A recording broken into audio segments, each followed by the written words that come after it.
Jocko, on team building, when leading a team, do you feel that there's any benefit to team building exercises or retreats?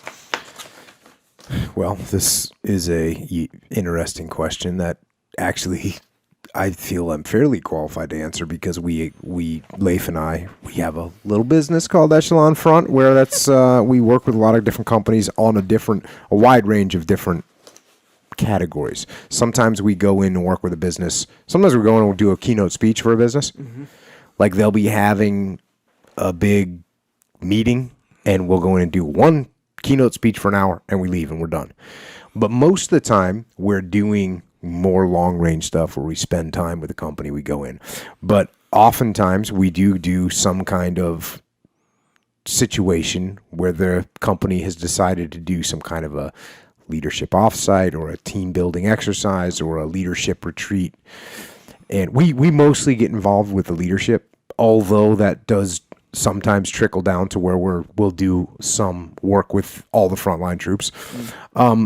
So we constantly see these leadership offsites and we speak and or lead them. Sometimes we run the whole thing, and there are definitely some outstanding events, and we've participated in and led some outstanding events with companies.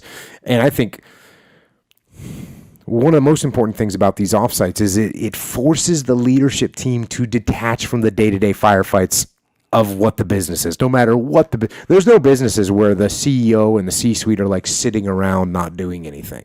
Those companies don't exist, at least that I've seen. Those, you're trying to expand, you're trying to grow, you've got competitors making moves, so you're in the fight, and then you've got operational things that are happening, so you're in the fight. So when you do these leadership offsites, it's good that you get them to focus on some other development and some whatever issues they're having and areas where they can improve. So it gives them the opportunity to focus on those things. Mm-hmm.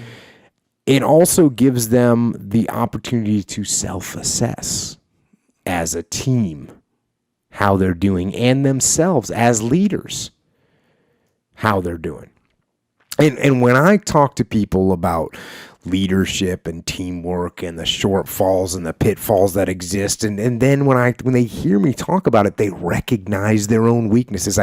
Every time I get done, they go, "Man, when you were talking about ego, mm-hmm. Sometimes I think I let my ego get in the way." Or when you were talking about cover and move, man, I don't think or when you're talking about ownership, they see areas of their own weaknesses and they see where they can improve. And then when you get the whole team that's all learning that same information, they're all doing that same self-assessment, and then the whole leadership team gets aligned behind the same leadership principles of ownership and humility and cover and move and simple decentralized command and all those things that I talk about, that is extremely powerful. It is extremely powerful. And we see really drastic turnarounds with the companies that we work with. And it's awesome. It's awesome to see. And then one thing that we do when we work more in depth with a company, we do our own leadership offsites where we do simulated combat. And I know it sounds, if I wouldn't have done it so many times, I would be surprised that it's possible.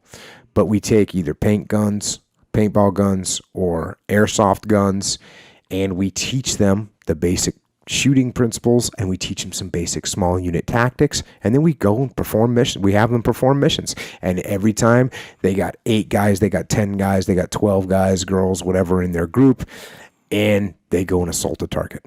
They come up with a plan, they go out, we put one person in charge, and that person has to lead a mission. And what they theorized in the classroom, they now get to put to the test. And they learn those lessons very, very clearly. We'd see a guy that would be a really strong leader, and he would say, "Okay, I'm in charge of this run. Here's what I'm going to do. Here's the way the plan's going to go down. You're going to do this, you're going to do this, you're going to do this." You see that micromanagement start? And then as soon as they start the operation, everyone is expecting to get micromanaged. Right. So no one's thinking on their own. Yep. So now you get a lack of decentralized command, and everything goes sideways, and nobody does anything because they're all waiting to be told what to do. So that's an example of the kind of things that people learn. So with all that, yes, absolutely. I've been to and we run some pretty awesome team building exercises and retreats and leadership offsites that are great, and we've seen awesome results from them all. I've also sat through some offsites that are not that effective. You get situations where people don't open up or there's no exchange, or you get these team building exercises that some people set up and there's some kind of physical or mental challenge. And while they might be hard and they might take some teamwork to perform, they don't break the paradigm that the company is in.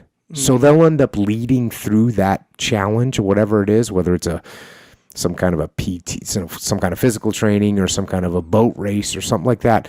They'll lead through that challenge the way they always lead, the way they currently lead. So nothing is learned and nothing is gained and no leadership advancement has been made. And all they've actually done is reinforce the bad leadership situation that they already have. So that's one of the things that I've seen that can be problematic. And that's why we've gone in the direction that we go, where we really focus on let's look at leadership and the team working together, what the leadership dynamics are, what our weaknesses are, what we see, where we uncover the friction, where we see the team not working well together, where we see the leaders not stepping up and leading, where we see the leaders' egos get in the way. I mean, there's so many things that we uncover and find. It's phenomenal, and it really does make it fun for us. Yeah. Because every time you see a new leadership team, it's like diagnosing a patient. And you look at the problems that they're having, they say, oh, well, you know what? Try this over here. Take this off a little bit. And then next thing you know, you've got that patient up and running, and they're winning. Or like a mechanic when he grabs the car, right? Yeah. Pods, some of those leadership, or not leadership necessarily, but these team building retreats too, sometimes it seems like whoever organized them really wasn't focusing on results. They were just focusing on our annual, retreat. So they make it in like the Bahamas, and all these, these activities are like kind of fun, then every once in a while they have an administrative thing or something. Yeah, and fun can be part of it. There's bonding that happens. There's getting to know each other, and that's always positive. Yeah. But I'm all about having fun. I'm all about bonding, but I'm even more about learning. Right. I'm even more about improving the people we work with, the guys and girls that we work with. I want them to be better leaders. Right. That's what I want. Yeah, that's what I'm saying. And so, sure. Do I want them to get some team challenges? Yes, but like I said, I don't want that to just reinforce the paradigm that they're already in, the leadership paradigm that they're already in. I want them to improve. So let's actually break down and look and analyze and diagnose what the issues are, and then let's solve them. And it's not always that these teams go in and we don't get hired by companies that are failing. In fact, most of the time, we get hired by companies that are doing well, that want to do better. So when I say we diagnose what the problem is, it's not a problem where it's causing the company to failure, right, but it's a friction point where it is holding the company back from really reaching the best next level and going from being a really good company or even an outstanding company to the best in class company. Gotcha. So it's like a multivitamin, not a painkiller. Yes. There you go. That's not mine. I read that somewhere. The micromanaging thing. Yes. Man, it's funny because you're the first person that I've heard say where you said they'll start micromanaging, and then all of a sudden the people getting micromanaged expect to get micromanaged, so they stop thinking, right? 100%. So yeah, that happens all that. And it goes the other way too. If you come to me and you say, hey, Jocko, how do you want me to do this? And I go, figure it out. And you say, hey, boss, can you show me how to do this? And I say, figure it out. When we get in the field, you're going to know that I expect you to figure it out. Right. Yeah, man. Like when I drive with my wife, she'll start micromanaging like how I drive, like get in this lane or just you're going too slow or too fast, whatever, slow typically. Sarah, cold-blooded. But here's the thing, I'm not going to lose my Backseat temper. driver. I don't think, front seat in her case, but yeah, man, for sure. And I'm not going to lose my temper and be like, okay, but that's what I do. I shut down my brain.